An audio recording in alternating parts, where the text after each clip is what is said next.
নিশ্চয়ই বর্ষাকালের ভয়ানক বৃষ্টি দেখেছেন।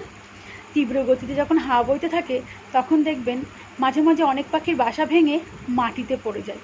কিন্তু কখনো কি এটা দেখেছেন যে তারা এটা নিয়ে কারোর সঙ্গে কোনো বিলাপ বা দুঃখ প্রকাশ করছে?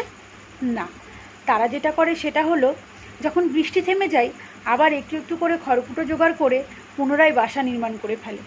কারণ তারা এটা জানে যে এই তাণ্ডবের সঙ্গে তাদের কোনো বোঝাপড়া করারই নেই। তারা শুধু সেটাই করে যেটা তাদের হাতে আছে, আর এটাই হলো জীবনকে সুখী করার মূল মন্ত্র।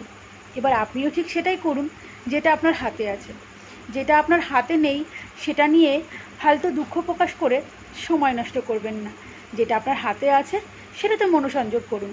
যেটা বদলে গেছে সেটা আবার নতুন করে আমি বা আপনি কেউই বদলাতে পারবো না। যেটা বদলাতে পারবো সেটাতে মনোসংযোগ করুন, দেখবেন জীবনটা অনেক পাল্টে যাবে। এবার সিদ্ধান্ত আপনার।